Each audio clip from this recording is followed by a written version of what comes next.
नमस्कार दोस्तों अगर आप अपनी बीटेक AKTU से कर रहे हो और भाई अभी आप 4th सेमेस्टर में हो तो भाई आपके पास एक सब्जेक्ट होगा अप्लाइड थर्मोडायनामिक्स।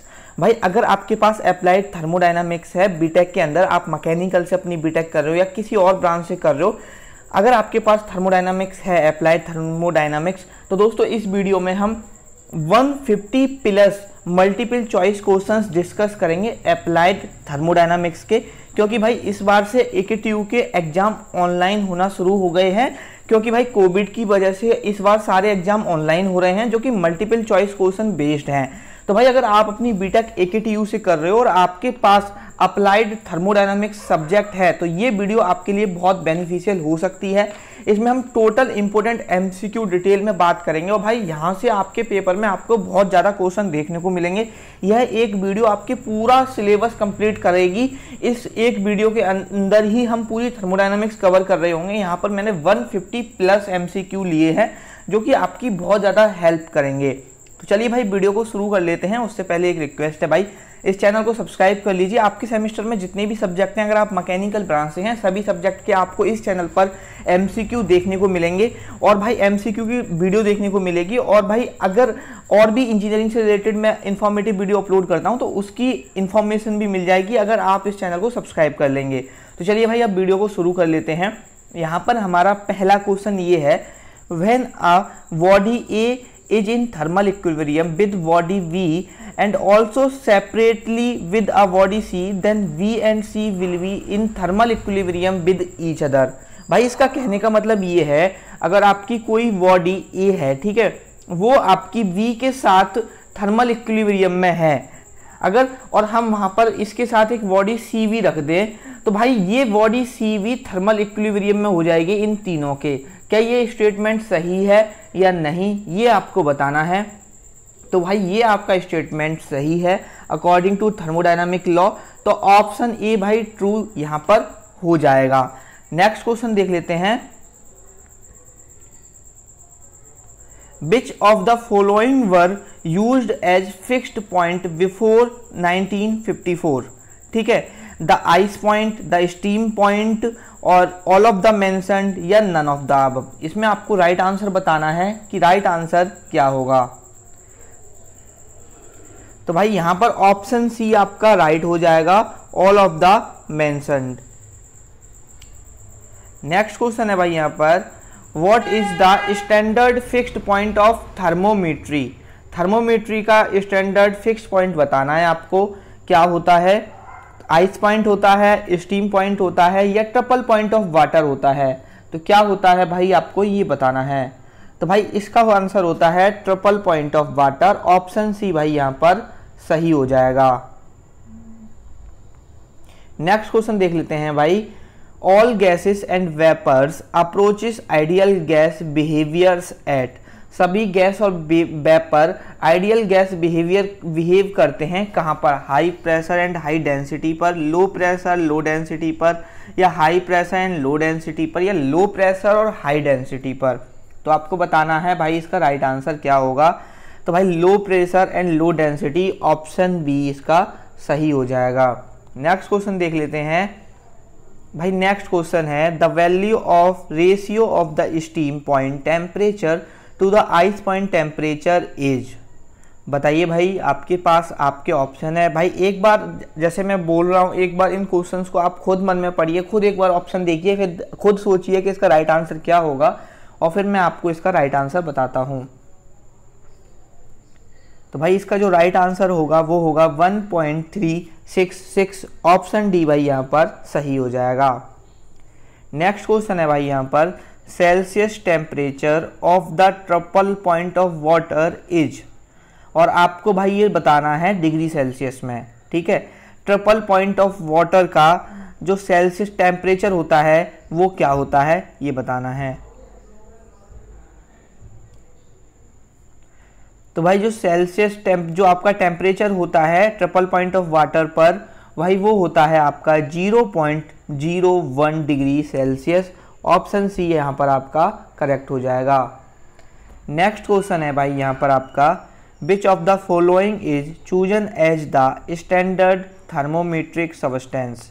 इनमें से कौन सा स्टैंडर्ड थर्मोमेट्रिक सब्सटेंस है? गैस, लिक्विड, सॉलिड या सभी?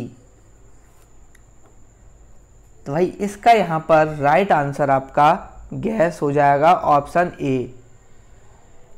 नेक्स्ट क्वेश्चन है भाई यहाँ पर आपका, a real gas behaves as an ideal gas. जो आपकी रियल गैस है वो बिहेव करती है आइडियल गैस की तरह कब करती है? जब उसका टेम्परेचर अप्रोच टू जीरो, या प्रेशर अप्रोच टू जीरो, या टेम्परेचर और प्रेशर दोनों जीरो अप्रोच हो। तो बताइए भाई यहाँ पर जो आपकी रियल गैस है वो आइडियल गैस की तरह बिहेव कब करती है? तो भाई यहाँ पर जब आप प्रेशर को अप्रोच करते हो जीरो की टुवार्ड्स, तो आपकी जो रियल गैस है भाई वो एज आइडियल गैस बिहेव करती है। नेक्स्ट क्वेश्चन है यहाँ पर, the temperature interval from the oxygen point two the gold point is divided into how many parts?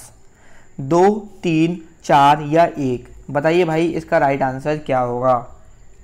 तो भाई इसका राइट आंसर ऑप्शन बी 3 हो जाएगा। नेक्स्ट क्वेश्चन है भाई यहाँ पर, optical method is adopted for measuring temperature higher than the gold point. मतलब ये पूछा गया है, ये बोला गया है आपसे कि जो ऑप्टिकल मेथड है वो एडॉप्ट कब किया जाता है? जब आपका टेम्परेचर किससे ज़्यादा हो? गोल्ड पॉइंट से ज़्यादा हो। तो क्या ये स्टेटमेंट सही है या गलत? तो भाई ये स्टेटमेंट आपका सही है, ऑप्शन ए यहाँ पर राइट हो जाएगा। भाई नेक्स्ट क्वेश्चन है यहाँ पर, the magnitude of mechanical work is the. जो आपका मैकेनिकल वर्क होता है उसका मैग्नीट्यूड क्या होता है, ये आपको बताना है। तो भाई यहाँ पर आपके जैसे ऑप्शन है, सबसे पहला ऑप्शन है product of the force and distance travelled perpendicular to the force, and second option है product of the force and distance travelled parallel to the force.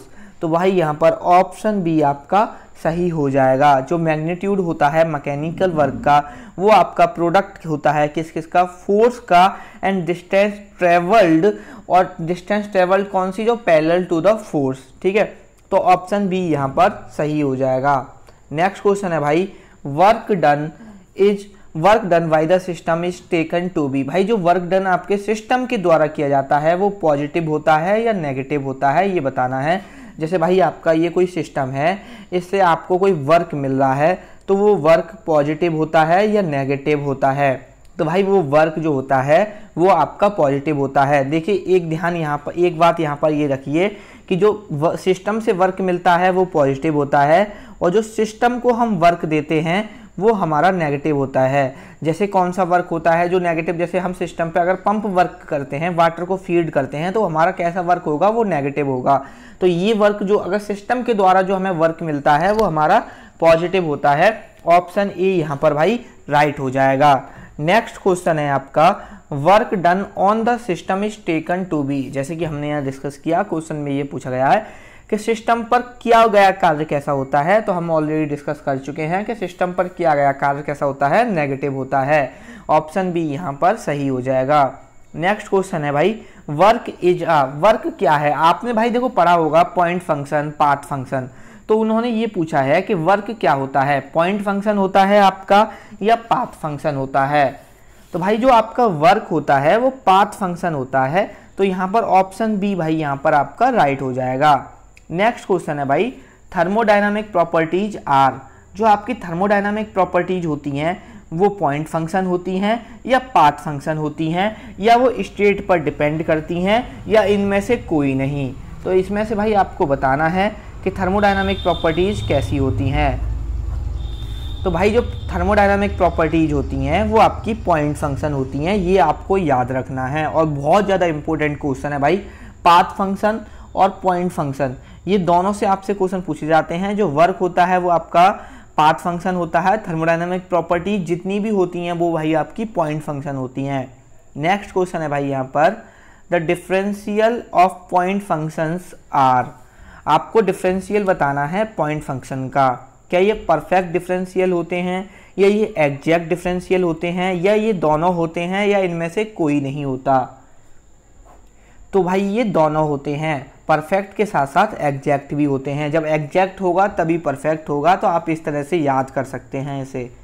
Next question है भाई यहाँ पर, in the equation dv equal to 1/pv dv, 1/pv is known as. भाई यहाँ पर एक equation दी है आपकी, dv बराबर 1/pv dv। तो भाई आपसे dw, देखो ये है चेंज इन वर्क और ये है चेंज इन वेलोसिटी, और यहाँ पर आपको ये पूछा गया है कि 1/p क्या होगा। तो भाई आपको बताना है 1/p आपका क्या है। तो भाई 1/p आपका इंटीग्रेशन फैक्टर, ऑप्शन डी यहाँ पर सही हो जाएगा। नेक्स्ट क्वेश्चन है भाई आपका, cyclic integral of a property is always. Cycle जो आपकी प्रॉपर्टी होती है उसकी साइक्लिक इंटीग्रल क्या होता है, 0 होता है हमेशा, 1 होता है, या इनफाइनाइट होता है, या भाई आपका कोई नहीं। तो भाई साइक्लिक प्रॉपर्टीज, आप साइक्लिक इंटीग्रल कुछ इस तरह से रिप्रेजेंट करते हैं, वो हमेशा उसकी प्रॉपर्टी भाई 0 होती है। तो ऑप्शन ए यहाँ पर राइट हो जाएगा। नेक्स्ट क्वेश्चन है भाई, constant pressure process is also known as. जो आपकी कांस्टेंट प्रेशर प्रोसेस होती है वो उसको और कौन सी प्रोसेस बोला जाता है।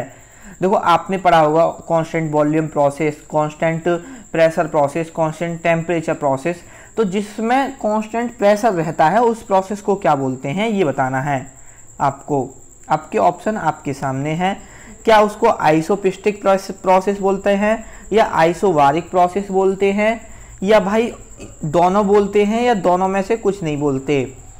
तो भाई जो कांस्टेंट प्रेशर प्रोसेस होती है आपकी, उसको आप आइसोपिस्टिक प्रोसेस भी बोल सकते हैं, आइसोबारिक प्रोसेस भी बोल सकते हैं। तो यहाँ पर आपका ऑप्शन सी भाई यहाँ पर आपका एकदम राइट हो जाएगा।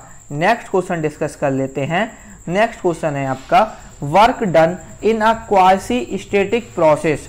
जो आपकी क्वासी स्टैटिक प्रोसेस होती है उसमें जो आपका वर्क डन होता है उसमें ये पूछा गया है कि किस पर डिपेंड करता है, पाथ फॉलोड पर डिपेंड करता है, या जो उसका पाथ होता है वो इंडिपेंडेंट होता है, या भाई depend on the initial and final state, या इनमें से कोई नहीं। अब आपको यहाँ पर राइट आंसर बताना है कि जो आपका क्वासी स्टैटिक प्रोसेस होती है, जो उसमें वर्क डन होता है, वो किस पे डिपेंड करता है। तो भाई जो उस वर्क डन आपका क्वासी स्टैटिक प्रोसेस पे में होता है वो डिपेंड करता है पाथ, जिस पाथ को वो फॉलो कर रहा है। तो depend on the path followed, option A यहाँ पर सही हो जाएगा। नेक्स्ट क्वेश्चन है भाई यहाँ पर, the transfer of heat between two bodies is direct contact is called. देखो जो ट्रांसफर होता है हीट का दो बॉडीज के बीच में डायरेक्ट कॉन्टैक्ट के वक्त, उसको क्या बोलते हैं, रेडिएशन, कन्वेक्शन, कंडक्शन। जैसा कि भाई आप जानते हो यहाँ पर ही आपके रेडिएशन, कन्वेक्शन, कंडक्शन आपको पता होनी चाहिए कि कंडक्शन क्या होता है, रेडिएशन क्या होता है, कन्वेक्शन क्या होता है। तो भाई यहाँ पर जो डायरेक्ट कांटेक्ट होता है दो बॉडीज के अंदर और जिसकी वजह से हीट ट्रांसफर होता है, ऐसा किस में होता है, तो भाई आप जानते होंगे ऐसा होता है कंडक्शन में। तो ऑप्शन सी यहाँ पर सही हो जाएगा। इसके अलावा भाई आपको रेडिएशन भी पता होनी चाहिए और कन्वेक्शन भी पता होनी चाहिए। ठीक है, रेडिएशन क्या होती है और कन्वेक्शन क्या होता है। नेक्स्ट क्वेश्चन है भाई यहाँ आपका, heat flow into a system is taken to be. देखो जो हीट फ्लो होती है सिस्टम में उसको आप कैसे लेते हैं, पॉजिटिव लेते हैं या नेगेटिव लेते हैं। एंड नेक्स्ट है, and heat flow out of the system taken as, और जो आपके सिस्टम से बाहर हीट फ्लो होती है उसको आप नेगेटिव लेते हैं या उसको पॉजिटिव लेते हैं। तो इस क्वेश्चन में आपके दो क्वेश्चन है, अब आपको बताना है क्या राइट है। तो भाई देखो जो हीट फ्लो होती है सिस्टम के अंदर, ठीक है, उसको आप पॉजिटिव लेते हैं, और भाई जो हीट फ्लो होती है सिस्टम के बाहर, सिस्टम से जो बाहर हीट फ्लो होती है उसको भाई आप नेगेटिव लेते हैं। तो भाई पॉजिटिव और नेगेटिव, ऑप्शन डी आपका यहाँ पर भाई सही हो जाएगा। नेक्स्ट क्वेश्चन है भाई यहाँ पर आपका, इन द इक्वेशन डी क्यू बराबर टी डी एक्स। भाई आपने ये इक्वेशन सुनी होगी, डी क्यू मतलब पढ़ी होगी, डी क्यू बराबर टी डी एक्स। ठीक है, तो यहाँ पर आपको ये पूछा गया है कि डी एक्स इसमें क्या है, d x n in exact differential है या डी एक्स एक एग्जैक्ट डिफरेंशियल है, क्या एक्स एक एक्सटेंसिव प्रॉपर्टी है, या इनमें से सभी, कौन सा सही है ये बताना है। तो भाई इसके तीनों ही ऑप्शन सही हैं। डी क्यू आपका भाई एक इनएग्जैक्ट डिफरेंशियल होता है, डी एक्स एक आपका एग्जैक्ट डिफरेंशियल होता है और एक्स आपका एक एक्सटेंसिव प्रॉपर्टी होती है। नेक्स्ट क्वेश्चन है यहाँ पर भाई, the transfer of heat between a wall and a fluid system in a motion is called. आपकी जो हीट ट्रांसफर होती है वॉल और फ्लूइड सिस्टम के बीच में, वो किसकी वजह से होती है, उसको क्या बोला जाता है? रेडिएशन बोला जाता है, कन्वेक्शन बोला जाता है या कंडक्शन बोला जाता है? तो बताइए, जो आपकी हीट ट्रांसफर होगी वॉल और फ्लूइड सिस्टम के बीच में, वो क्या होगा? रेडिएशन, कन्वेक्शन या कंडक्शन? तो भाई वो होता है आपका कन्वेक्शन। ऑप्शन बी यहाँ पर सही हो जाएगा। नेक्स्ट क्वेश्चन है भाई यहाँ पर, for solid and liquid specific heat, solid और लिक्विड के लिए स्पेसिफिक हीट किस पे डिपेंड करती है या ये इंडिपेंडेंट होती है? जैसे कि यहाँ पर ऑप्शन है, स्पेसिफिक हीट आपकी क्या सॉलिड और लिक्विड में प्रोसेस पर डिपेंड करती है, ये प्रोसेस पर इंडिपेंडेंट होती है, या ये डिपेंड कर सकती है और नहीं भी कर सकती? क्या इसका राइट होगा ये बताना है। तो भाई सॉलिड और लिक्विड में जो स्पेसिफिक हीट होती है वो इंडिपेंडेंट होती है प्रोसेस के, तो ऑप्शन बी यहाँ पर सही हो जाएगा।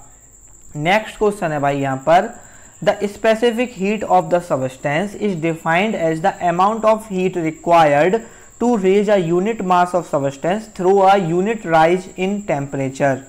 बताइए ये स्टेटमेंट आपका सही है या गलत है? तो भाई ये स्टेटमेंट आपका बिल्कुल सही है, ऑप्शन ए सही हो जाएगा। नेक्स्ट क्वेश्चन है भाई आपका, heat work our path function, heat and work, heat और वर्क क्या है आपके? पाथ फंक्शन है या इनएग्जैक्ट डिफरेंशियल है या depend upon the path followed या सभी? बताइए क्या इसमें राइट होगा? तो भाई हीट और वर्क आपके पाथ फंक्शन भी होते हैं, इनएग्जैक्ट डिफरेंशियल भी होते हैं, और इनके जो ये डिपेंड करते हैं ये उस पर करते हैं कि इन्होंने क्या पाथ फॉलो किया है। तो भाई यहाँ पर आपका ऑप्शन डी सही हो जाएगा। नेक्स्ट क्वेश्चन है भाई आपका, latent heat is taken at, latent heat आप कहाँ पे लेते हैं? कांस्टेंट टेम्परेचर पे, कांस्टेंट प्रेशर पर, या दोनों पर, या इनमें से कोई नहीं? अब आपको यहाँ पर राइट आंसर बताना है कि राइट आंसर यहाँ पर क्या होगा। तो भाई जो लेटेंट हीट होती है वो आपकी कांस्टेंट टेम्परेचर, कांस्टेंट प्रेशर दोनों पे ली जाती है, तो both of the mentioned option C सही हो जाएगा। नेक्स्ट क्वेश्चन है भाई यहाँ पर आपका, which of the following is true, इनमें से कौन सा सही है ये बताना है। Latent heat of fusion is not much affected by the pressure, latent heat of vaporisation is highly sensitive to pressure, both of the mentioned या नन ऑफ द मेंशन्ड? अब आपको ये बताना है कि कौन सा सही होगा, इनमें से कौन कौन से स्टेटमेंट सही हैं। क्या latent heat of fusion is not much affected by the pressure, भाई जो आपकी फ्यूजन की लेटेंट हीट होती है वो प्रेशर से इतनी ज़्यादा अफेक्ट नहीं होती, ये स्टेटमेंट तो आपका सही है। सेकंड स्टेटमेंट देख लेते हैं, latent heat of vaporisation is highly sensitive to pressure, जो आपकी लेटेंट हीट होती है वेपराइजेशन की बहुत ज़्यादा अफेक्ट होती है प्रेशर से, या हम सेंसिटिव बोल सकते हैं कि हाईली सेंसिटिव होती है प्रेशर के, तो ये भी भाई स्टेटमेंट सही है। तो यहाँ पर जो राइट ऑप्शन होगा वो होगा both of the mentioned, option C भाई यहाँ पर आपका राइट हो जाएगा। नेक्स्ट क्वेश्चन है भाई आपका यहाँ पर, heat transfer and work transfer R, आपका हीट ट्रांसफर और वर्क ट्रांसफर क्या होते हैं? बाउंड्री फिनोमिना है, एनर्जी इंट्रैक्शन है, एनर्जी इन द ट्रांजिट है, या ऑल ऑफ द अबव है? तो भाई यहाँ पर जो heat transfer and work transfer होते हैं वो आपके भाई बाउंड्री फिनोमिना भी होता है, एनर्जी इंट्रैक्शन भी होता है, एनर्जी इन ट्रांजिट भी होता है, तो all of the mentioned option D आपका भाई सही हो जाएगा। नेक्स्ट क्वेश्चन देख लेते हैं यहाँ पर हम। नेक्स्ट क्वेश्चन है भाई आपका, energy has different form which include, energy की एक दूसरी फॉर्म होती है जिसमें क्या एनर्जी को आप हीट, वर्क या दोनों बोलते हैं या कुछ भी नहीं? तो भाई एनर्जी देखो, हीट होती है वो भी एक एनर्जी होती है, वर्क भी आपकी एक तरह से एनर्जी होती है, तो बोथ ऑफ द मेंशन्ड मतलब ऑल ऑफ द मेंशन्ड आपका सही हो जाएगा। यहाँ पर भाई आपका सेकंड क्वेश्चन है, work input is directly proportional to the heat and constant of proportionality is called. ठीक है, यहाँ पर आपको बताना है कि जो आपका वर्क इनपुट होता है वो डायरेक्टली प्रोपोर्शनल होता है हीट के, और भाई ये कांस्टेंट होता है प्रोपोर्शनलिटी के। तो इसको क्या बोलते हैं, अगर आपका वर्क इनपुट डायरेक्टली प्रोपोर्शनल हो किसके, हीट के, तो उसको आप क्या बोलोगे, जूल इक्विवेलेंट बोलोगे, मैकेनिकल इक्विवेलेंट ऑफ हीट बोलोगे, या दोनों बोलोगे, या नन ऑफ द मेंशन्ड।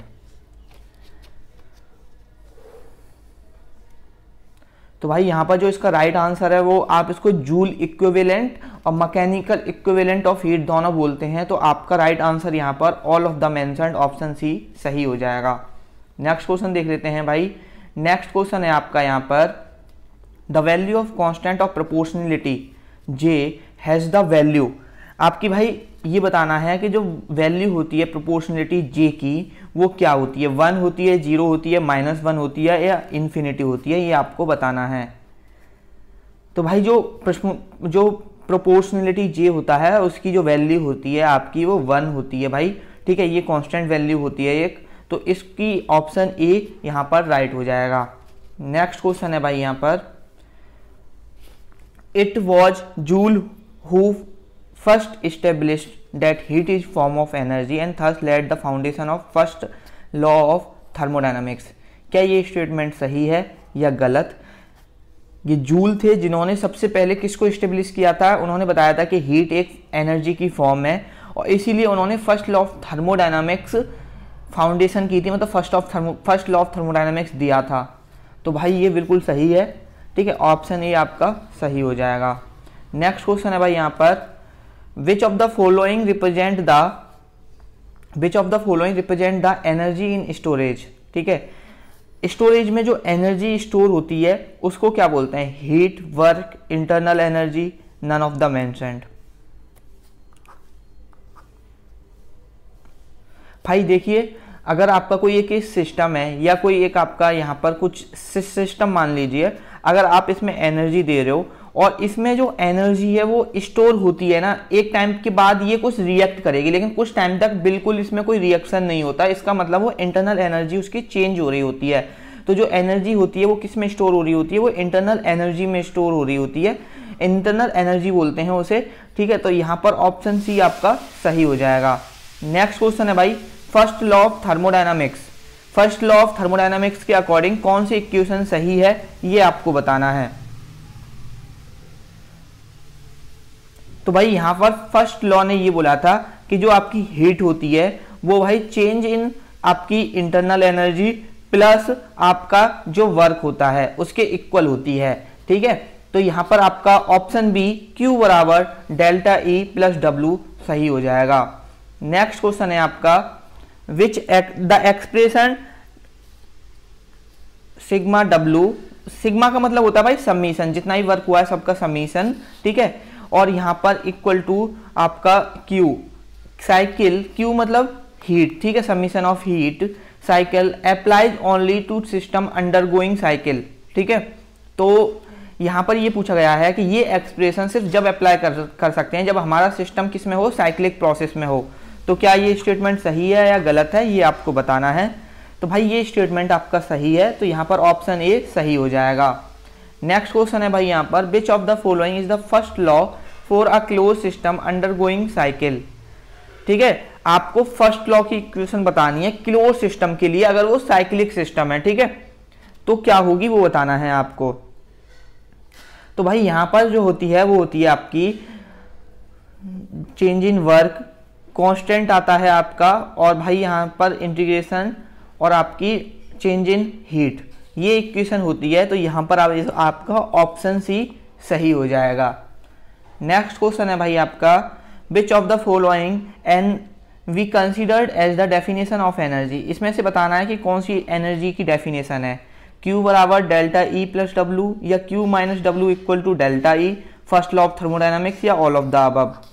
तो यहाँ पर भाई ऑल ऑफ द अबव हो जाएगा, क्योंकि देखो आपकी जो हीट होती है मैंने बताया कि डेल्टा E प्लस W होती है, ठीक है, पहले भी हम बात कर चुके हैं। और अगर इस इक्वेशन को मैं ऐसे भी लिख सकता हूँ, Q अगर मैं इस W को इधर ले आऊँ तो ये माइनस W, ठीक है, इक्वल टू डेल्टा E। इसका मतलब भाई ये होता है कि देखो जितनी हमने हीट दी और उसमें से अगर हम जितना हमें वर्क मिला, देखो हमेशा जितना हम एनर्जी देते हैं उससे कम ही हमको वर्क मिलता है, ये ध्यान रखना।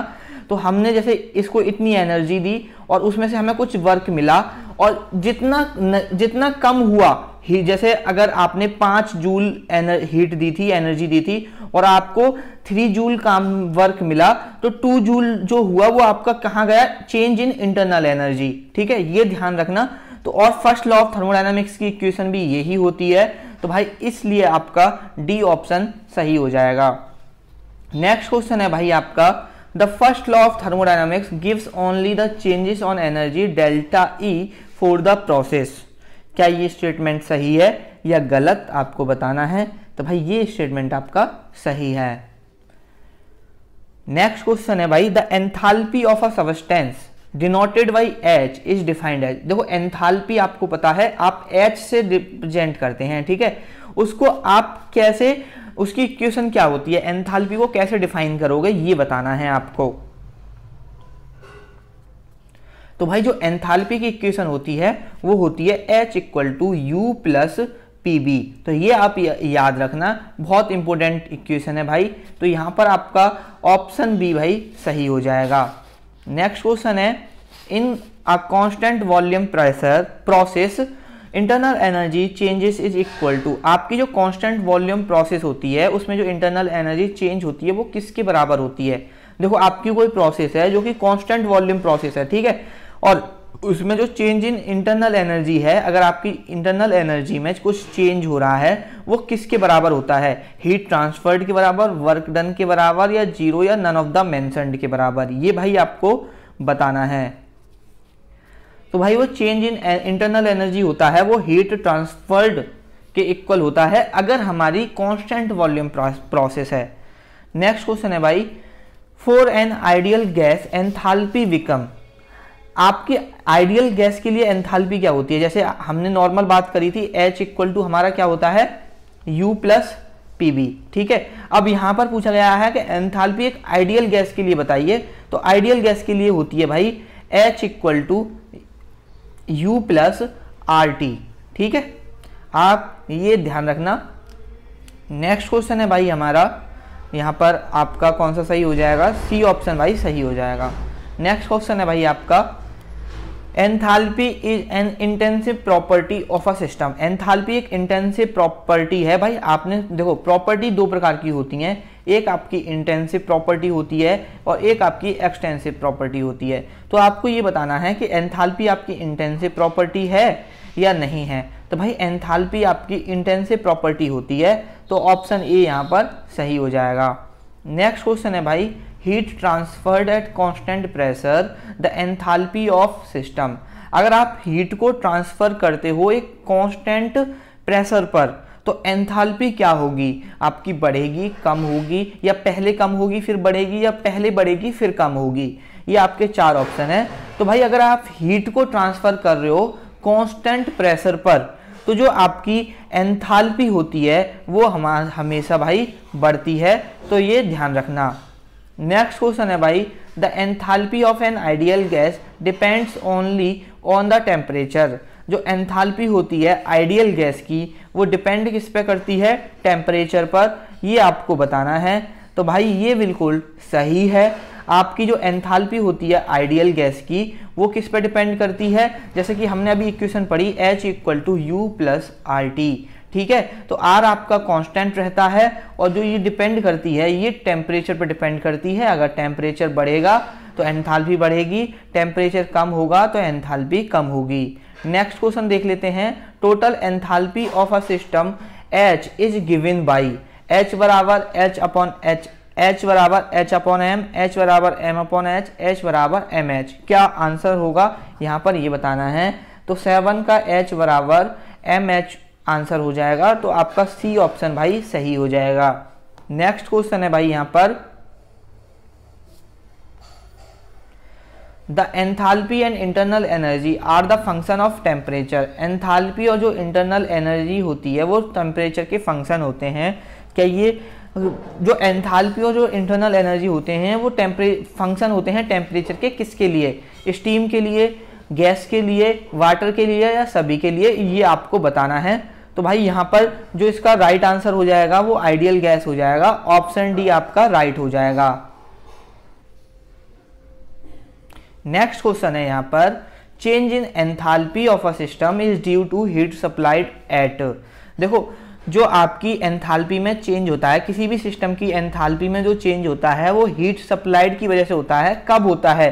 कांस्टेंट वॉल्यूम पर हीट सप्लाइड करें या कांस्टेंट प्रेशर पर हीट सप्लाई करें या आपके कांस्टेंट वॉल्यूम एंड प्रेशर दोनों पर हीट सप्लाई करें।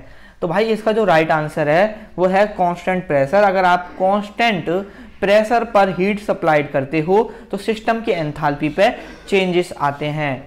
भाई यहाँ पर नेक्स्ट क्वेश्चन है, at constant pressure, constant pressure की कौन सी इक्वेशन इसमें फॉलो करती है ये आपको बताना है। तो भाई यहाँ पर आपका A PDV equal to DPB ये भी इक्वेशन सही है, डी क्यू बराबर D U plus D P B ये भी इक्वेशन सही है और आपकी ये भी इक्वेशन सही है। तो यहाँ पर ऑल ऑफ द मेंशन्ड सही हो जाएगा। नेक्स्ट क्वेश्चन है भाई आपका यहाँ पर equation of continuity, equation of continuity comes from. यहाँ पर आपको ये बताना है कि जो आप इक्वेशन होती है कंटिन्यूटी की वो कहाँ से डिराइव करते हो, कहाँ से निकालते हो, ये बताना है। तो भाई जो इक्वेशन होती है कंटिन्यूटी की वो conservation of mass, option B यहाँ पर सही हो जाएगा। नेक्स्ट क्वेश्चन है भाई यहाँ पर in a flow process the work transfer may be of which type. Flow process में वर्क ट्रांसफर किस प्रकार का होता है ये बताना है। एक्सटर्नल वर्क, फ्लो वर्क या ऑल ऑफ द अबव क्या है ये भाई आपको बताना है। तो भाई यहाँ पर जो आपका फ्लो प्रोसेस में वर्क ट्रांसफर होता है वो एक्सटर्नल वर्क और फ्लो वर्क दोनों का एक प्रकार है। तो यहाँ पर ऑप्शन सी भाई सही हो जाएगा। नेक्स्ट क्वेश्चन है यहाँ पर the total rate of flow of all energy streams entering the control volume must equal to that of leaving the control volume. ये ट्रू है या फॉल्स है ये आपको बताना है। तो भाई ये आपका ट्रू है, ऑप्शन ए सही हो जाएगा। नेक्स्ट क्वेश्चन है which of the following represent the study flow energy equation. भाई आपने स्टडी फ्लो एनर्जी इक्वेशन जरूर पढ़ी होगी, ठीक है। अब आपको ये बताना है, ये जरूर पूछी जा सकती है कि स्टडी फ्लो एनर्जी इक्वेशन क्या होती है। तो भाई यहाँ पर आपका ऑप्शन डी जो है वो स्टडी फ्लो एनर्जी इक्वेशन है। Q माइनस डब्ल्यू एक्स बराबर H2 minus H1 plus V2 minus V1 upon V2 plus V1 upon 2 plus G Z2 minus Z1, ठीक है। ये आपको ये भी पता होनी चाहिए कि यहाँ पर ये Z1 Z2 क्या होते हैं, V1 V2 क्या होते हैं और आपके H2 H1 क्या होते हैं। ये आपको पूरी इक्वेशन भाई अगर आपने स्टडी फ्लो एनर्जी इक्वेशन नहीं पढ़ी है तो एक बार जरूर अलग से पढ़ लेना, ठीक है। स्टडी फ्लो एनर्जी इक्वेशन से हम और भी इक्वेशन ड्राइव करते हैं तो ये इक्वेशन इसलिए इंपॉर्टेंट हो जाती है। नेक्स्ट क्वेश्चन है भाई आपका when more than one fluid stream is in control volume which of the following is more equivalent, ठीक है। यहाँ पर आपका ऑप्शन है energy flow per unit time, energy flow पर unit mass, all of the mentioned या none of the mentioned. तो energy flow पर यूनिट मास ऑप्शन ए भाई आपका सही हो जाएगा। नेक्स्ट क्वेश्चन है भाई आपका in the differential form SFEE study flow energy equation becomes. जैसे भाई डिफरेंशियल फॉर्म में स्टडी, देखो वहीं से ये इक्वेशन यहाँ पर आपने ड्राइव की है कि स्टडी फ्लो एनर्जी इक्वेशन की डिफरेंशियल फॉर्म क्या होती है ये आपको बताना है। तो भाई उसकी जो फॉर्म होती है वो होती है आपके DQ minus DW equal to change in enthalpy plus VdV और आपका प्लस G एंड DZ, ठीक है। तो ये इक्वेशन आंसर कौन सा है इसमें आप ये मैच कर लीजिए, ऑप्शन बी भाई यहाँ पर सही हो जाएगा। नेक्स्ट क्वेश्चन है आपका the study flow energy equation is applied to which of the following process. Study flow energy equation किस प्रोसेस पर आप अप्लाई कर सकते हैं? क्या पाइपलाइन फ्लो पर आप अप्लाई कर सकते हैं? बिल्कुल हाँ भाई, स्टडी फ्लो एनर्जी इक्वेशन को आप पाइपलाइन फ्लो पर भी अप्लाई कर सकते हैं, हीट ट्रांसफर प्रोसेस पे भी अप्लाई होती है, कंबसन प्रोसेस पे भी अप्लाई होती है। तो भाई इसका right answer option D all of the above हो जाएगा। नेक्स्ट क्वेश्चन है भाई आपका when more than one fluid stream enters और leave the control volume which type of balance is taken. Mass balance, energy balance, mass balance and energy balance या none of the mentioned, ये आपको बताना है। तो भाई इसका जो आंसर होगा वो ऑप्शन सी मास वैलेंस एंड आपका एनर्जी वैलेंस हो जाएगा, ठीक है। नेक्स्ट क्वेश्चन है what are the different kind of external work. इसमें से ये बताना है कि एक्सटर्नल वर्क कौन कौन से होते हैं। सीयर वर्क क्या एक एक्सटर्नल वर्क है, ठीक है। इलेक्ट्रिकल वर्क भी भाई एक एक्सटर्नल वर्क है। तो सीयर वर्क और एक्सटर्नल वर्क, दोनों एक्सटर्नल वर्क आपके, दोनों shear work and electrical work दोनों एक्सटर्नल वर्क हैं। तो ऑप्शन सी यहाँ पर सही हो जाएगा। नेक्स्ट क्वेश्चन है the flow work is the displacement work done by the fluid and is given by. तो भाई इसका आंसर है पीबीडीएम ऑप्शन सी, और minus p b d m depend on whether it is in inlet और एग्जिस्ट। ये depend करता है, दोनों हो सकते हैं। ये डिपेंड करता है इनलेट पे होगा तो पीबीडीएम होगा और एग्जिस्ट पे होगा माइनस पीबीडीएम होगा। नेक्स्ट क्वेश्चन है भाई आपका according to Kelvin Planck statement. भाई आपने केल्विन प्लांक स्टेटमेंट जरूर से पढ़ा होगा। इट इज खाली जगह for a heat engine to produce net work in a complete cycle if it exchange heat only with bodies at. अब आपको यहाँ पर जो ब्लैंक्स हैं वो फिलिप करना है कि कौन सा भाई इसमें आपका सही होगा। ऑप्शन आप एक बार पढ़ लीजिए, फिर मैं आपको इसका राइट आंसर बताता हूँ।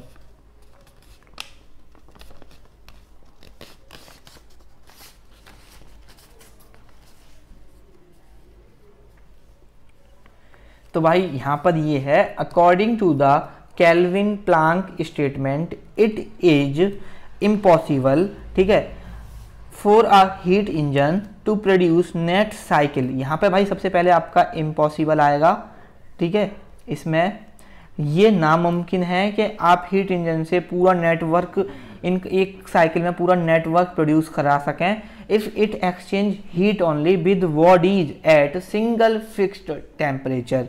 तो ये भाई सिंगल फिक्स टेम्परेचर यहाँ पर आएगा। तो ये आपका गिवन है, ऑप्शन ए ही आपका भाई यहाँ पर राइट हो जाएगा। नेक्स्ट क्वेश्चन है if heat rejected from the system.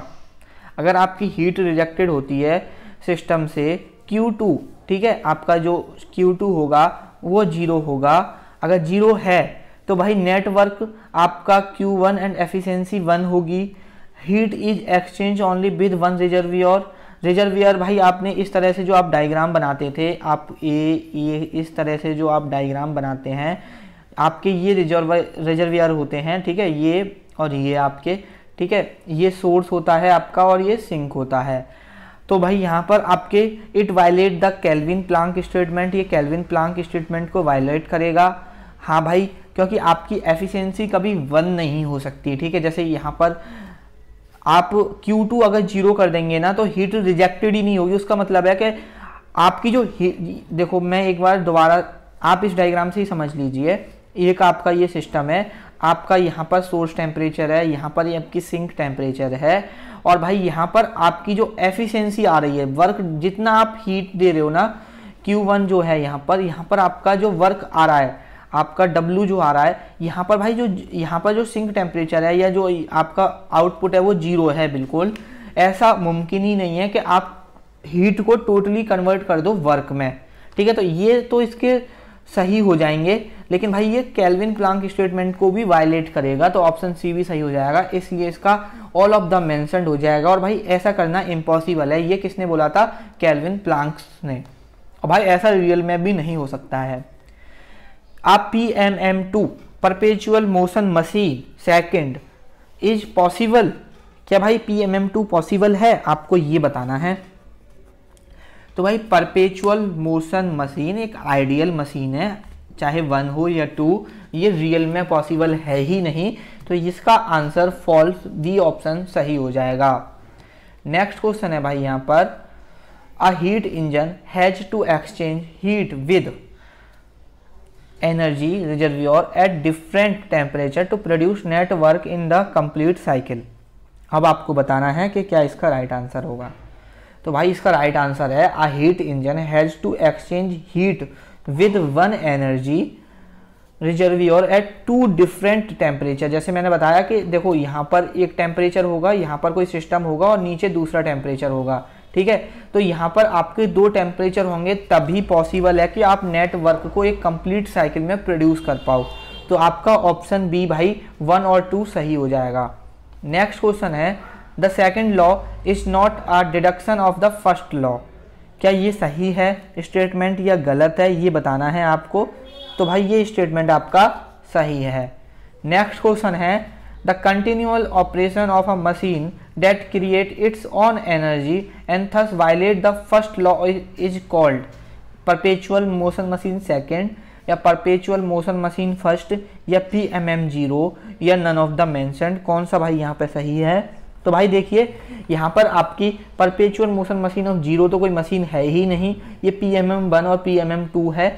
और भाई इसमें ये पूछा गया है कि कंटिन्यूअल ऑपरेशन अगर हम मशीन का करते हैं तो वो अपनी एनर्जी को खुद क्रिएट करती है और ये फर्स्ट लॉ को वायलेट करती है। तो भाई जो फर्स्ट लॉ को वायलेट करती है वो है आपकी perpetual motion machine of first kind. तो आपका ऑप्शन बी भाई यहाँ पर सही हो जाएगा। नेक्स्ट क्वेश्चन है which of the following is true. इनमें से कौन सा स्टेटमेंट सही है ये आपको बताना है। तो पहला स्टेटमेंट है heat always from a high temperature body to a low temperature body. ये बोल रहे हैं कि हीट हमेशा हाई टेम्परेचर बॉडी से लो टेम्परेचर बॉडी की तरफ ट्रांसफर होती है। जैसे भाई आपकी एक बॉडी है, ठीक है, आपने दो बॉडी रख दी एक जगह। आपकी एक बॉडी है जिसका टेम्परेचर भाई कितना है, जैसे आप इस तरह से समझ लीजिए, आपको अगर मतलब बहुत सिंपल भाषा में मैं आपको समझाता हूँ। आपकी भाई जो आपने एक कप कॉफ़ी ली, आपका ये कप है, इसमें आपकी कॉफ़ी है, ठीक है। इसका टेम्परेचर आप मान के चलिए, आपने मान लिया कि इसका टेम्परेचर 60 डिग्री है, ठीक है। और आपका जो एटमॉस्फेयर है उसका टेम्परेचर, जैसे अब ये एटमॉस्फेयर में ही तो रखोगे, जैसे सपोज आपने अपने रूम में रख दिया और आपके रूम का टेम्परेचर सपोज करिए भाई 25 डिग्री है। तो क्या भाई ये 25 डिग्री टेम्परेचर इधर ट्रांसफर होगा या चाय, आपको ये बताना है कि आपका जो कॉफ़ी है वो इधर ट्रांसफर, कॉफ़ी का टेम्परेचर एटमॉस्फेयर में ट्रांसफर होगा, मतलब कॉफ़ी और गर्म होगी या कॉफ़ी ठंडी होगी। तो भाई कॉफ़ी अगर आप रूम टेम्परेचर पे रखते हो और कॉफ़ी का टेम्परेचर ज़्यादा है तो कॉफ़ी का टेम्परेचर कम होगा, ना कि एटमॉस्फेयर का कम होगा, ठीक है। तो आप हमेशा ये ध्यान रखिए कि हायर टेम्परेचर से लो टेम्परेचर की तरफ हमेशा हीट ट्रांसफर होती है। एक बॉडी का टेम्परेचर 50 डिग्री है और दूसरी बॉडी का टेम्परेचर 40 डिग्री है, तो भाई इस बॉडी से हीट ट्रांसफर इधर होगी, ना कि इस बॉडी से इधर हीट ट्रांसफर होगी। तो ये हमेशा आप याद रखना। तो आपका स्टेटमेंट पहला तो सही है।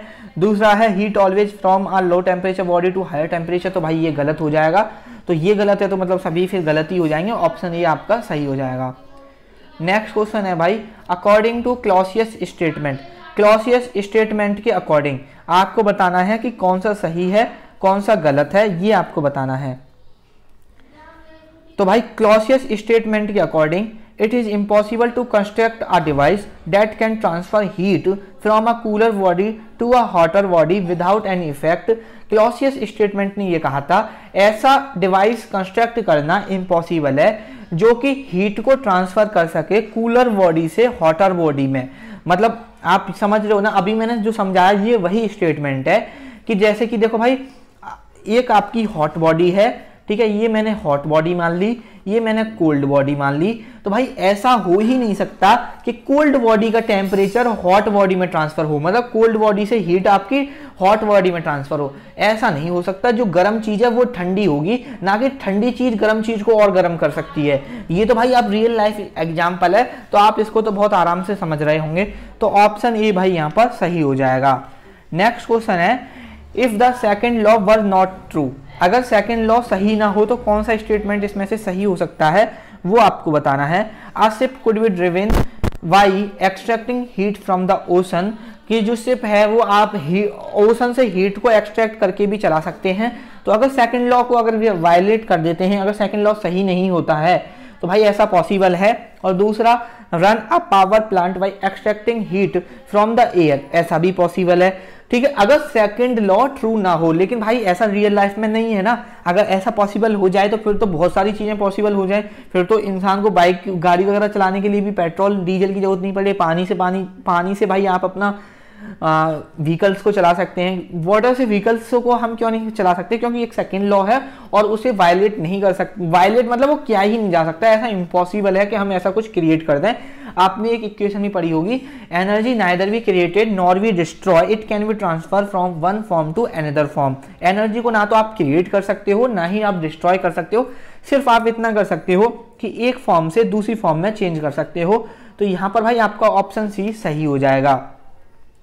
नेक्स्ट क्वेश्चन है the operation of a machine that utilises the internal energy of only one TER thus violating second law is called. ठीक है, बताना है कि इसमें आपका 10th का राइट आंसर क्या है। तो भाई यहाँ पर आपका जो 10th का राइट आंसर है वो हो जाएगा perpetual motion machine of first kind, option B सही हो जाएगा। नेक्स्ट क्वेश्चन है भाई आपका the integral of dq over dt is independent reversible path connected two points. क्या ये स्टेटमेंट सही है या गलत है, ये आपको बताना है।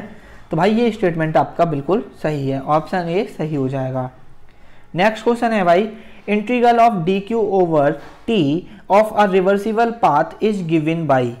ठीक है, आपको बताना है कि जो इंटीग्रल होता है dq over dt वो आपका रिवर्सिबल पाथ होता है जो कि गिवन बाई किसके द्वारा है। जैसे कि यहाँ पर भाई ऐसा ही है, इनिशियल इक्विलिब्रियम स्टेट और SF का मतलब है फाइनल इक्विलिब्रियम स्टेट। तो ये ध्यान रखना।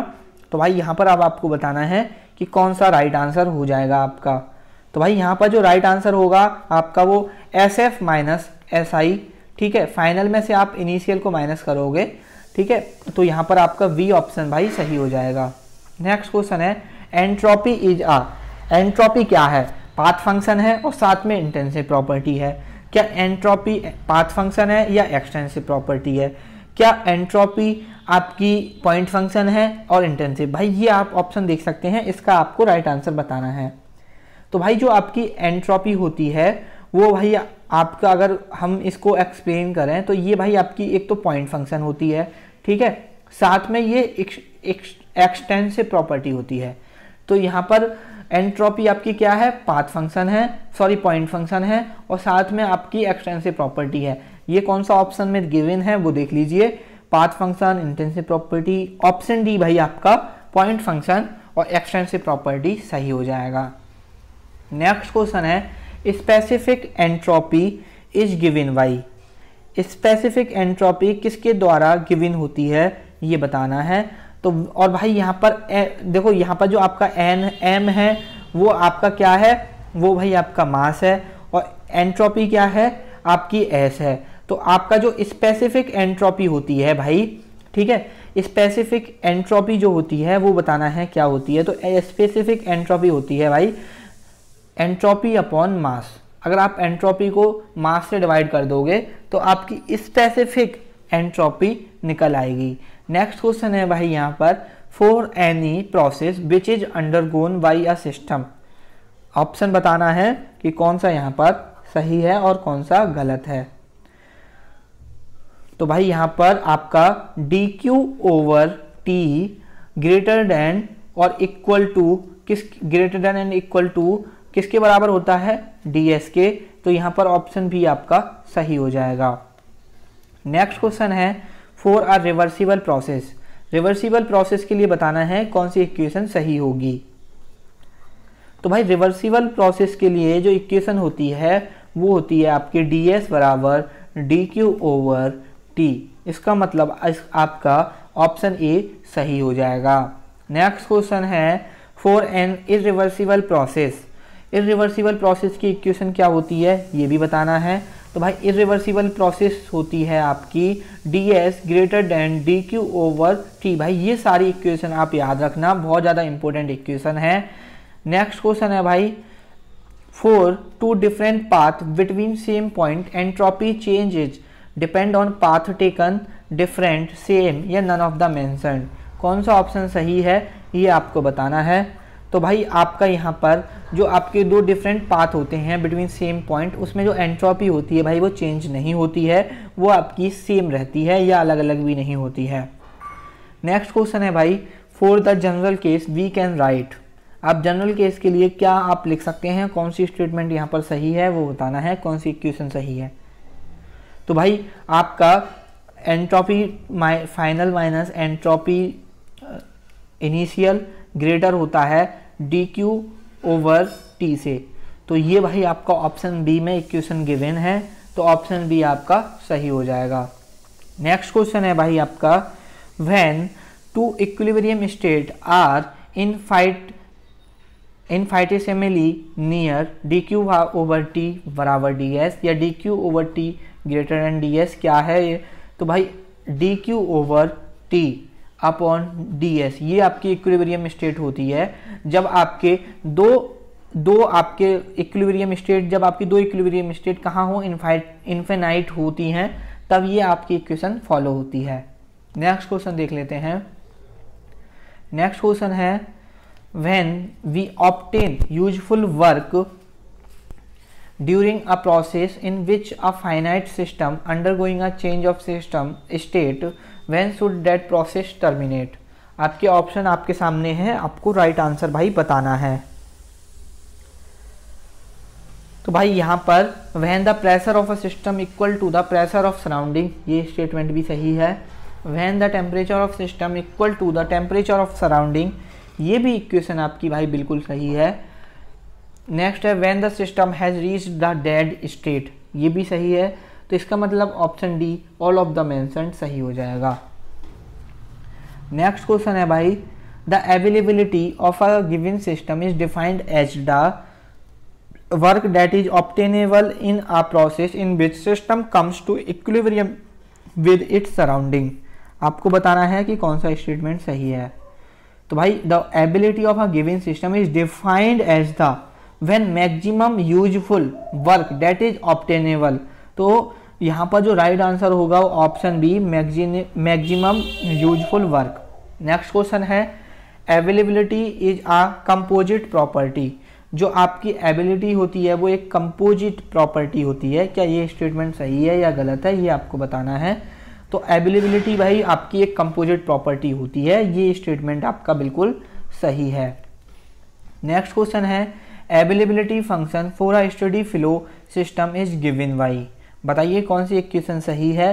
तो भाई यहाँ पर जो इक्वेशन सही है वो हो जाएगी आपकी h - t s plus m into v upon 2 plus m into g into Z. ठीक है, ऑप्शन v आपका सही हो जाएगा।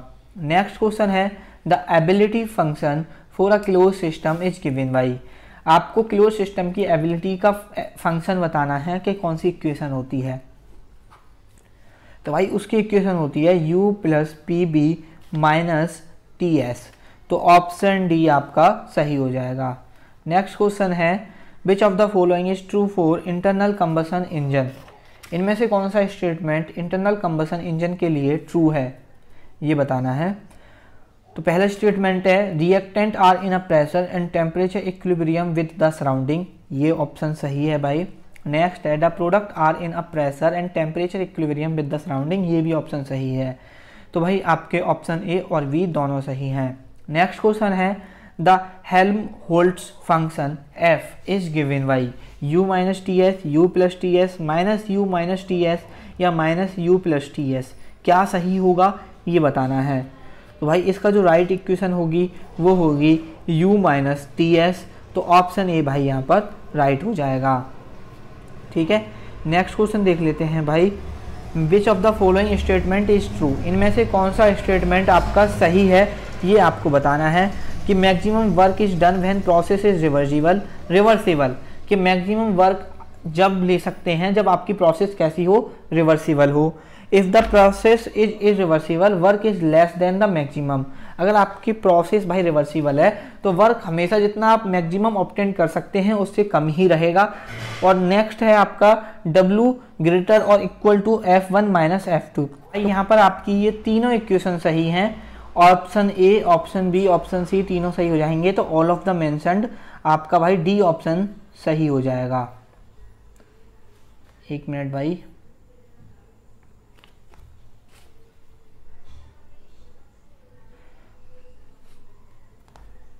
नेक्स्ट क्वेश्चन है भाई, जिव्स function g is given by, भाई ये बहुत इंपॉर्टेंट क्वेश्चन है। जिव्स फंक्शन की आपको भाई जब आपके रिटन एग्जाम होते हैं उसमें भी ये 1 या 2 नंबर में, जो 2 नंबर के क्वेश्चन होते हैं उसमें पूछा जाता है कि जो जिव्स फंक्शन होता है उसकी इक्वेशन क्या होती है वो बताना है। तो भाई आपकी जो जिव्स फंक्शन है उसकी देखो g बराबर h माइनस टी एस भी होती है और आपका G बराबर U plus P V minus T S, option A B दोनों होंगे तो ऑप्शन सी बोथ सही हो जाएगा। नेक्स्ट क्वेश्चन है भाई, if the process is irreversible the useful work is less then the maximum work, हम ऑलरेडी पढ़ चुके हैं, ये आपका ट्रू हो जाएगा। नेक्स्ट क्वेश्चन है, which of the following is a property of a pure substance, pure substance की कौन कौन सी प्रॉपर्टी हैं ये आपको बताना है। It has constant chemical composition throughout its mass, it is a one component system, it may be exist in one और more phases, all of the mentioned. तो भाई यहाँ पर इसका all of the mentioned D option सही हो जाएगा। Next question है, for a water as temperature increase volume always increase, क्या भाई जब वाटर का टेम्परेचर इंक्रीज होता है क्या वॉल्यूम उसका हमेशा इंक्रीज होगा, क्या ये स्टेटमेंट गलत है या सही है? तो भाई ऐसा नहीं है कि वॉल्यूम इंक्रीज नहीं होता, लेकिन ऐसा नहीं है कि हमेशा होता है, ठीक है।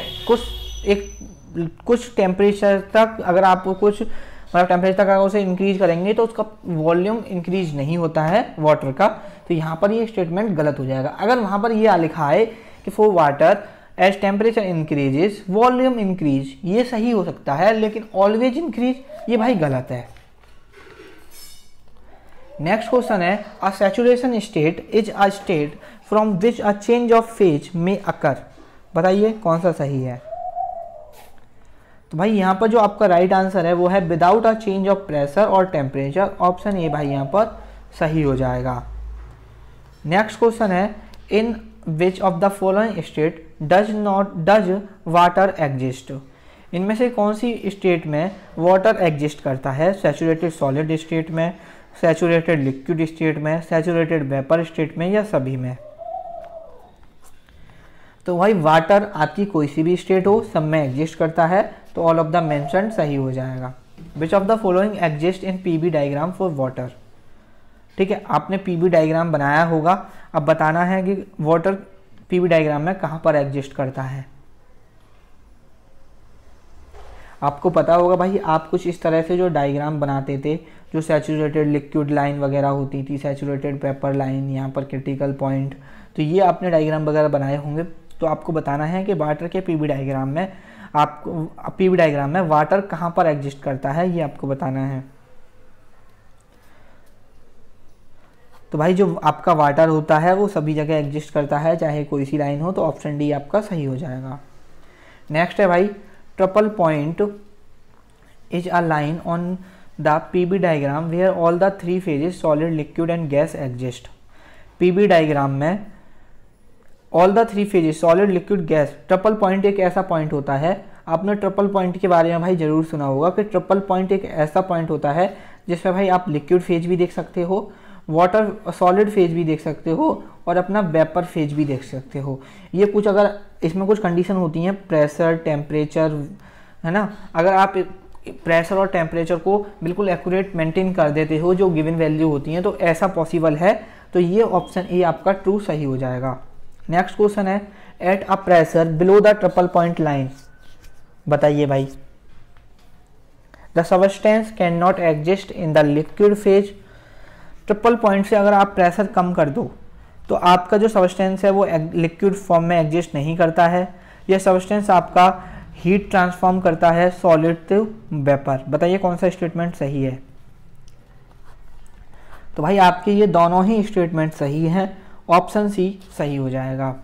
नेक्स्ट क्वेश्चन है भाई आपका, which of the following statement is true, इनमें से कौन सा स्टेटमेंट सही है ये आपको बताना है।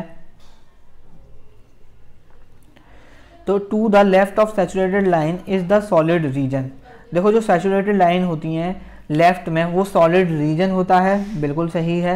अगर भाई आपने डायग्राम वगैरह आराम से देखे हैं तो आपको बहुत अच्छे से आता होगा। Between saturated line and saturated liquid line with respect to solidification there exist the solid liquid mixture region, ये भी सही है भाई। Between two saturated liquid line is the compressed liquid region, ये भी सही है।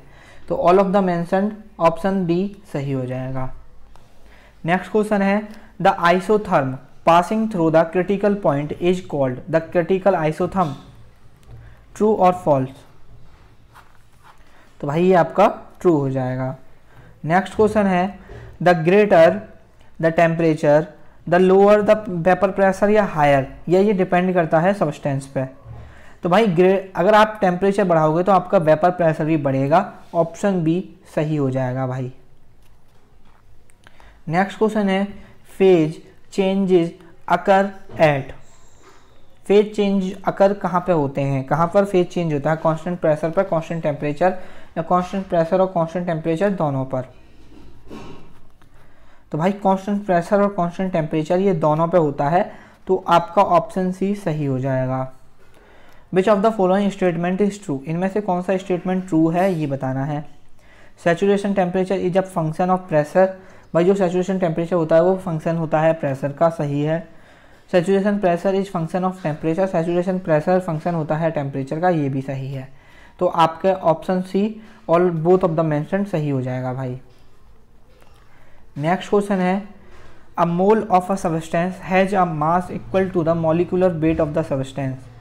जो आपका मोल होता है किसी भी सब्सटेंस का, उसका जो मास होता है वो बराबर होता है मॉलिक्यूलर वेट के बराबर जो सब्सटेंस का, देखो जो मास होता है आपका सब्सटेंस का, वो जितना भी मोल होता है, जैसे substance a mole of substance has a mass is equal to molecular weight of the substance. जो सब्सटेंस का मॉलिक्यूलर वेट होता है वो सब्सटेंस के मोल के बराबर होता है या नहीं, ये बताना है आपको। तो भाई यहाँ पर ट्रू, ऑप्शन ए सही हो जाएगा। नेक्स्ट क्वेश्चन है आपको according to Avogadro law, Avogadro law आपने पढ़ा होगा, volume of G mole of all gases at the pressure of खाली जगह एंड टेम्परेचर ऑफ। अब बताना है कि इसमें से कौन सा राइट हो जाएगा। तो भाई pressure of 760 mm Hg and 100 degree and आपका भाई 100 डिग्री सेल्सियस, भाई 100 डिग्री नहीं होगा यहाँ पर।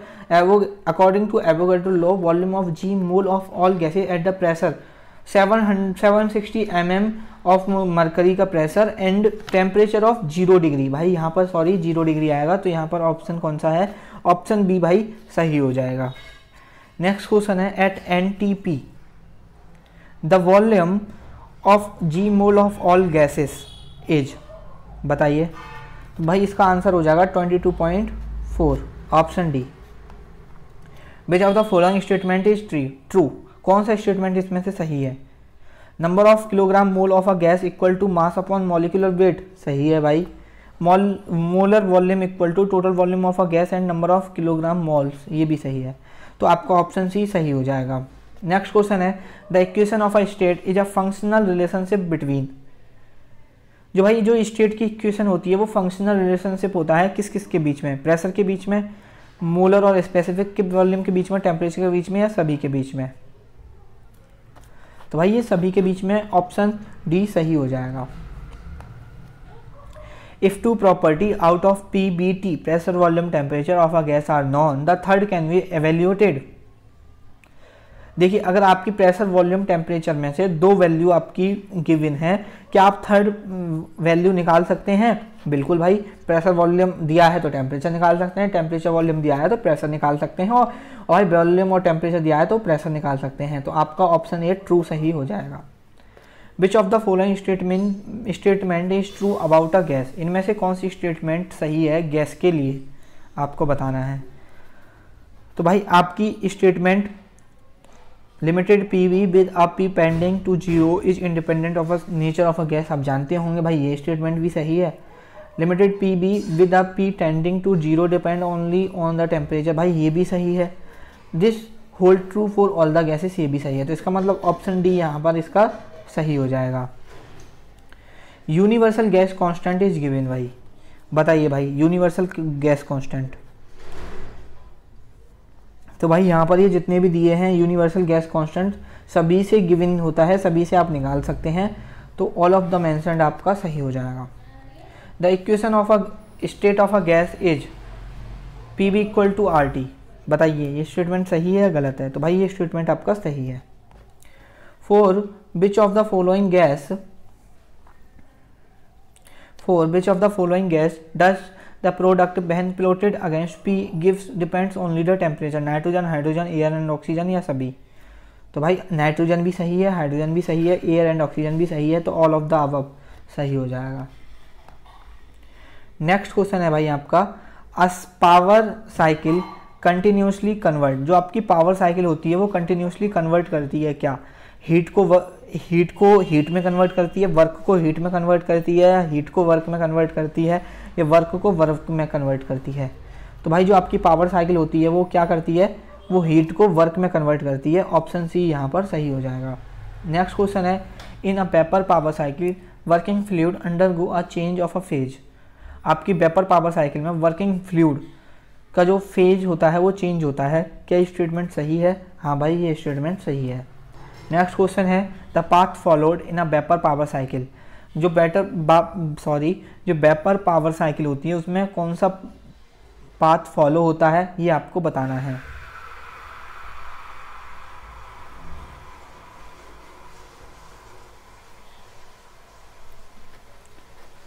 तो भाई जो वेपर पावर साइकिल होती है, देखो सबसे पहले आपका बॉयलर होता है, ठीक है, बॉयलर के बाद भाई आपका टरबाइन होता है, टरबाइन के बाद भाई आपका कंडेंसर होता है, कंडेंसर के बाद भाई आपकी पंप होती है।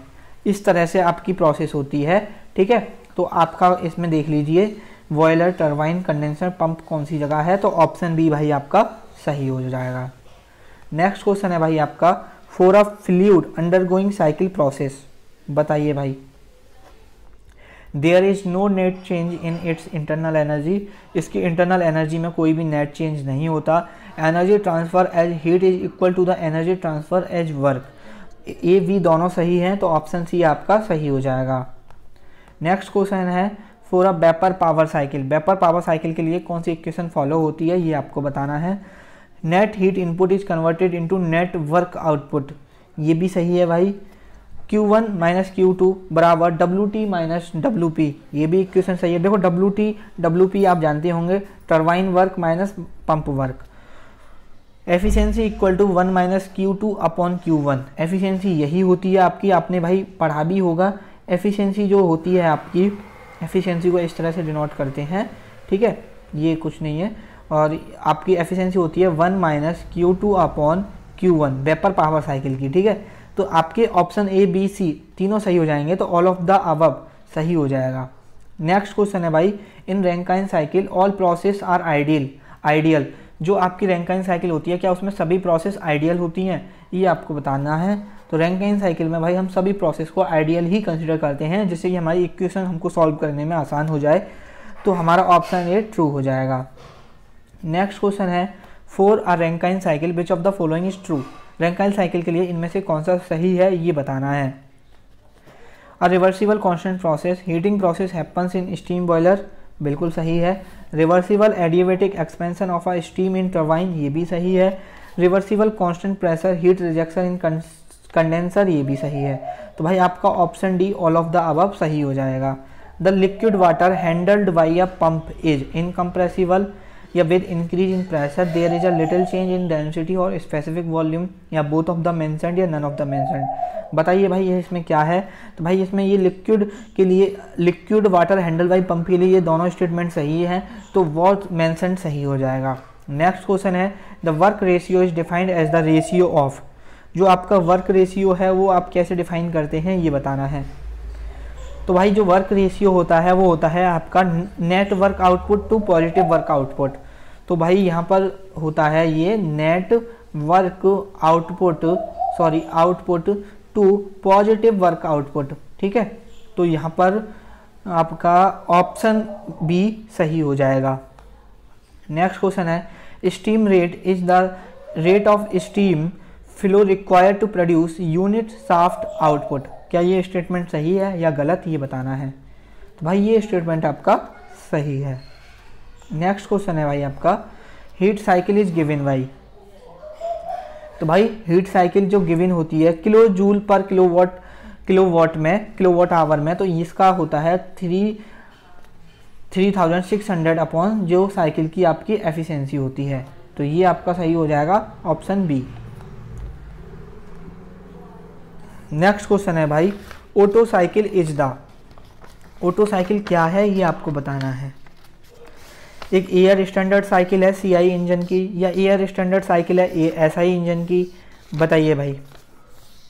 ये वेपर पावर साइकिल है CI इंजन की, या वेपर पावर साइकिल है आपकी SI इंजन की। तो भाई जो ओटो साइकिल होती है वो एयर स्टैंडर्ड साइकिल होती है, किसकी? स्पार्क इग्निशन इंजन की। ऑप्शन बी, SI इंजन को बोलते हैं हम स्पार्क इग्निशन इंजन, ठीक है। नेक्स्ट क्वेश्चन है, इन 4 stroke internal combustion engine, 4 stroke internal combustion engine में बताइए, piston does 4 complete stroke with in the cylinder, for each cylinder the crankshaft complete 2 revolution, या दोनों या कोई भी नहीं, बताइए। तो भाई यहाँ पर इसका option B, both of the mention right हो जाएगा। नेक्स्ट क्वेश्चन है, the correct sequence of stroke in a 4 stroke SI engine is.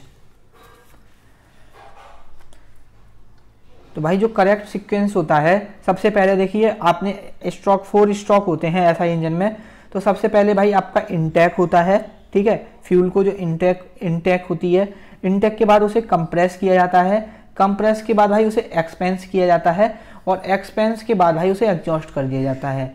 तो सबसे पहले प्रोसेस कौन सी होती है? जो वो होती है इनटेक, कंप्रेशन, एक्सपेंशन और आपका एग्जॉस्ट।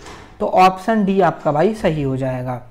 नेक्स्ट क्वेश्चन है भाई यहाँ पर, the spark plug fire shortly before the, जो आपका स्पार्क प्लग होता है वो फायर कब करता है ये बताना है। कंप्रेशन के स्ट्रोक से पहले, एक्सपेंशन के स्ट्रोक से पहले, या इनटेक के स्ट्रोक से पहले, या एग्जॉस्ट के स्ट्रोक से पहले।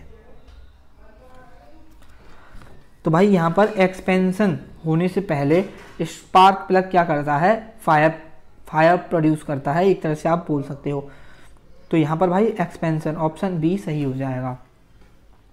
नेक्स्ट क्वेश्चन है भाई यहाँ पर आपका, the pressure in a cylinder is the atmospheric value during exhaust stroke and it during intake stroke. तो भाई यहाँ पर जो राइट आंसर होंगे वो है आपका, the pressure in a cylinder is above the atmospheric value during, यहाँ पर भाई पहले कॉलम में अबव आएगा, ठीक है। Above the pressure in the cylinder is above the atmospheric value during the exhaust stroke and below it during intake, यहाँ पर बिलो आएगा, ठीक है भाई। तो आपका ऑप्शन ए सही हो जाएगा। नेक्स्ट क्वेश्चन है, in a 2 stroke engine the 4 function performed in a SI engine are done in which 2 stroke. बताइए कौन सा? Option A, option B, option C, option D, क्या सही होगा? तो भाई compression stroke and power stroke, option C भाई यहाँ पर आपका सही हो जाएगा। नेक्स्ट क्वेश्चन है, the 2 stroke engine is use in motorcycle and scooter. जो आपका 2 स्ट्रोक इंजन होता है वो यूज किया जाता है मोटरसाइकिल और स्कूटर्स में, क्या ये स्टेटमेंट सही है या गलत है? तो भाई आप 2 स्ट्रोक इंजन आपने बहुत व्हीकल्स में देखे होंगे, 2 स्ट्रोक इंजन का यूज किया जाता है स्कूटर्स और मोटरसाइकिल्स में, ये स्टेटमेंट सही है। नेक्स्ट क्वेश्चन है, in a 2 stroke engine the crank case is sealed, या the outward motion of piston is use to pressurise the air fuel mixture, या the intake and exhaust valve are replaced by opening in lower part of cylinder valve. बताइए कौन सा statement इसमें सही है? तो भाई इसमें सभी स्टेटमेंट सही हैं, तो ऑप्शन डी आपका सही हो जाएगा। The 2 stroke engine is more efficient then 4 stroke engine, less efficient या इक्वली एफिशिएंट, बताइए।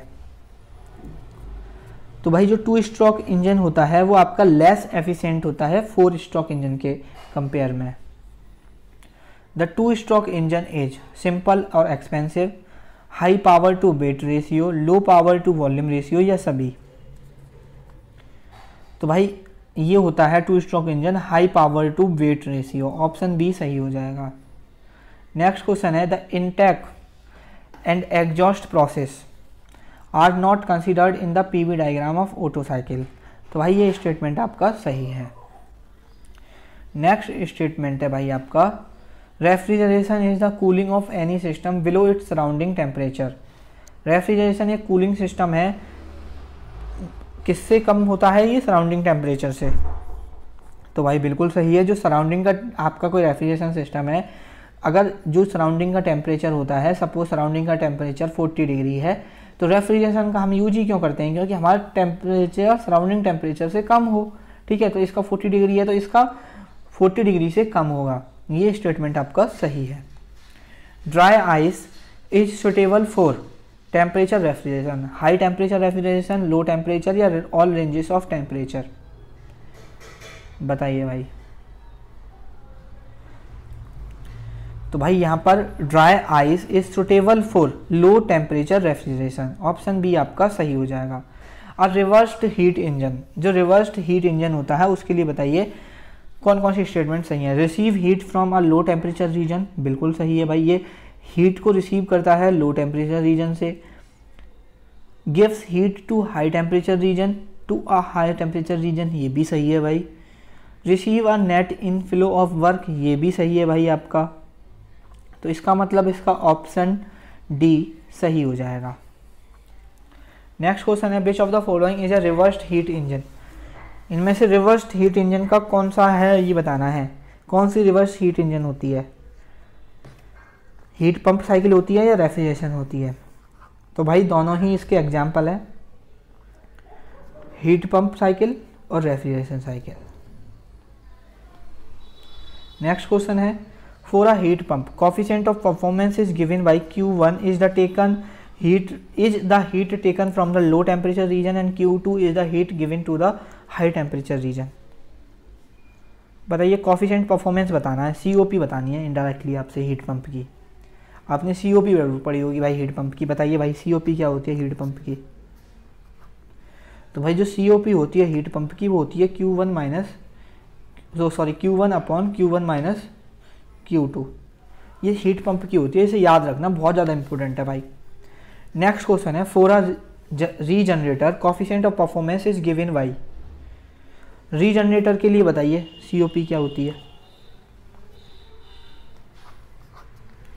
तो भाई रीजनरेटर के लिए COP होती है Q2 upon Q1 minus Q2, तो ऑप्शन बी आपका सही हो जाएगा। The working fluid in a refrigeration cycle is known as refrigerant, जो वर्किंग फ्लूइड होता है रेफ्रिजरेशन साइकिल में वो उसको आप रेफ्रिजरेंट बोलते हैं, क्या ये सही बात है। हाँ भाई जो वर्किंग फ्लूइड होता है रेफ्रिजरेशन में उसको रेफ्रिजरेंट ही बोला जाता है। Which of the following happens in a reverse Carnot cycle, the refrigerant is compressed reversibly and adiabatically, refrigerant को आप कंप्रेस कर सकते हो रिवर्सिबली और एडियाबेटिकली, बिल्कुल सही है। इट इज़ कंसिडर्ड रिवर्सिबली, इसको रिवर्सिबली कंसिडर्ड किया जाता है, बिल्कुल सही है। It expand reversibly and adiabatically, ये भी सही है। तो भाई all of the mentioned option D आपका सही हो जाएगा। नेक्स्ट क्वेश्चन है भाई आपका for a heat pump coefficient of friction बताना है। ये भाई हीट पंप का COP बतानी है, लेकिन किसके टर्म में, टेम्परेचर के टर्म में। वो बताई थी आपने Q1 Q2 के टर्म में, ये बतानी है आपको टेम्परेचर के टर्म में। तो भाई T1 upon T1 minus T2, अगर Q उसके Q के टर्म में तो कोई चेंजेस नहीं होता, बस T की जगह आप Q पुट कर देना, ठीक है। नेक्स्ट क्वेश्चन है भाई आपका, इसमें आपको ऑप्शन आपका ए सही हो जाएगा, 9 का ए, ठीक। नेक्स्ट क्वेश्चन है भाई आपका for a regenerator coefficient of performance, बताइए रीजनरेटर के लिए बताइए कोफिशिएंट ऑफ परफॉर्मेंस टेम्परेचर के टर्म में बतानी है। तो भाई इसमें भी कोई चेंज नहीं होगा, T2 upon T1 minus T2 आपकी COP हो जाएगी रीजनरेटर की। नेक्स्ट क्वेश्चन है भाई आपका यहाँ पर dry air consist of, dry air में क्या कंसिस्ट होता है। तो भाई ड्राई एयर में oxygen, nitrogen, carbon dioxide, hydrogen and argon, all of the above सही होता है। Complete dry air exist in nature, क्या ये सही है गलत है, गलत है भाई। आपकी एयर में मॉइस्चर भी होता है, ड्राई एयर नहीं होती है नेचर में, तो ये फॉल्स हो जाएगा। तो भाई यहाँ पर आपका नेक्स्ट क्वेश्चन है which of the following is true, बताइए भाई इसमें से कौन सा स्टेटमेंट सही है।